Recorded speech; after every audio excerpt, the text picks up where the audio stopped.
Well, I've got Michael Clarke down here. We're talking about left-handers doing well in Test match cricket, and I love talking about left-handers doing well. We saw two yesterday make hundreds each, Michael Clarke, but both with very much their own style. Two very different techniques, Mark Taylor, and we look at that here, and I think that's been South Africa's strength. They built a great partnership, two left-handed batsmen, and I think a lot of times as a captain, you can get into a routine and a rhythm of bowling the same, but to two very different players. So I think they utilise that well, South Africa. I think Dean Elgar and JP Duminy are so different, and he's a great example of it. Yeah, Dean Elgar, there are a lot of shots on the leg side.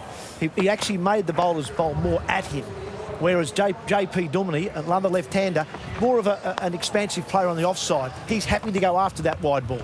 Yeah, again, their technique, like I say, so Elgar sets up to score on the leg side. So the ball that JP Duminy is cover driving, Elgar will either defend that delivery or let that ball go, where Duminy is trying to take that on through the offside, hit through the cover, hit through mid-off region. So very much playing their own styles and playing to your strengths. For sure. If you look, one thing I noticed yesterday on the coverage is their grips are very different, and I think this goes a long way to the way they play. Dean Elgar on the left here, JP Duminy on the right, and the first thing I noticed is this bottom hand here of Dean Elgar. It's a bit further round than JP Duminy's, and if you can even see there, at times the two fingers are almost overlapping, which actually closes the blade a bit. Yeah, so what that does, the way Dean Elgar holds the bat, his top hand is around on the handle, so his blade is shaped like that. So when trying to hit a ball that's coming from a straight line, it's very easy for him to take it through the leg side, even take it through square leg, where JP Duminy, looking at his hands,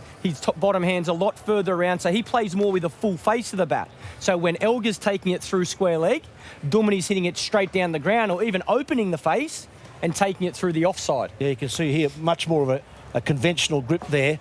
A lovely soft bottom hand, so he's not choking the bat too much. Yeah. And that's a slightly more open blade, allows him to play those offside drives. Very different players, even though they're both left-handed. Yeah, it's interesting if we look at their wagon wheels, and if I can just remove that from the screen, you'll see there Elgar on the left again, JP Duminy on the right. A lot more runs on that onside. That's a great example. If we look at Dean Elgar here, all of his runs through that mid-wicket, wide mid-on area, and that's because we talk about his hands, his positioning of that blade. It's very comfortable for him to take it through the leg side.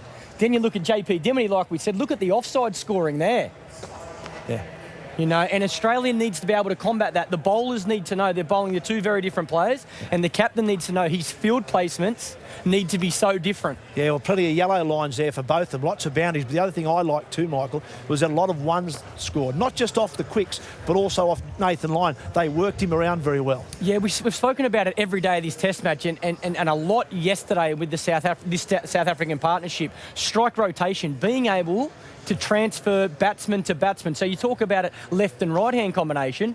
South Africa did it well with two left-handers. JP Duminy, great example to Nathan Lyon, down the wicket using his feet, punching the ball to wide mid-off, rotate the strike. Get Elgar, that same ball. Now Elgar's going to take that to the leg side. Got to change your mindset as a bowler. Captain's got to change the field. That's going to be the key to Australia's batting once they get South Africa out, in my opinion. They have to do the same to the fast bowlers and to the spinner. Rotate the strike and put pressure on the bowler to bowl a bad ball.